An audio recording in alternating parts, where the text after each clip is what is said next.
Jérôme Ferrari, bonjour et bienvenue à la librairie Dialogue. Vous venez aujourd'hui nous présenter Le Principe, un roman qui vient de paraître aux éditions Actes Sud et dans lequel vous vous intéressez à la figure de Werner Heisenberg, immense génie du XXe siècle qui a découvert le célèbre principe d'incertitude et a jeté les bases de la mécanique quantique avant d'être rattrapé par l'histoire. Alors ce roman, ça n'est pas une biographie, il navigue plutôt entre le portrait, l'autofiction et l'enquête. Alors comment cette forme narrative s'est-elle imposée et en quoi est-ce que c'était un des enjeux principaux du roman ?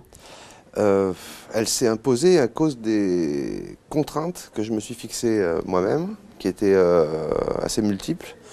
Je ne voulais pas romancer la vie des personnages, et donc tous les événements décrits dans le livre se sont passés et toutes les paroles citées ont été prononcées. Donc j'ai essayé de résoudre ça en introduisant un regard subjectif qui permettait de proposer plusieurs interprétations des faits qui sont évoqués dans le roman et de les laisser eux-mêmes flotter dans une forme d'incertitude. Après, tout le problème a été de fixer la place du narrateur parce que je voulais vraiment qu'il se borne à être un regard subjectif et pas qu'il prenne trop de place et pas qu'il fasse de l'ombre à celui qui est l'objet véritable de mon livre, c'est-à-dire Heisenberg.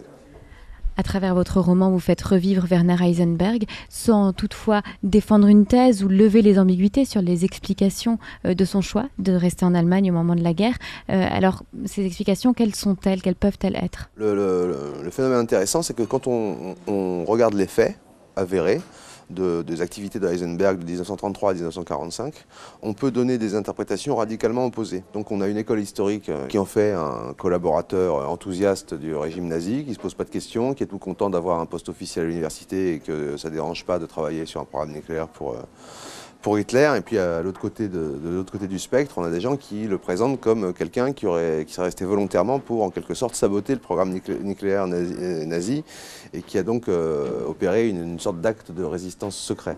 Et de fait, moi j'ai toujours été très étonné par l'enthousiasme des deux camps parce que les deux interprétations sont tout à fait cohérentes. Moi je suis absolument persuadé que Heisenberg a rien à se reprocher. Je ne suis pas sûr que ce soit de la résistance active comme ça a été dit, mais je ne voulais pas que cette conviction-là transparaisse trop dans le roman parce que c'est plus intéressant de laisser ouvertes les différentes interprétations. Werner Heisenberg, c'est un personnage fascinant, dont le destin est très intéressant et pose des questions morales paradoxales, passionnantes pour le romancier. Mais au-delà de ces questions morales, il y a un côté éminemment littéraire du personnage et de ses recherches, dans la mesure où la physique quantique met à jour une réalité impossible à capter par les mots et par un langage autre que métaphorique. Alors, est-ce que c'est avant tout ce côté littéraire qui vous a donné envie, en premier lieu, de vous intéresser au destin de ce personnage ?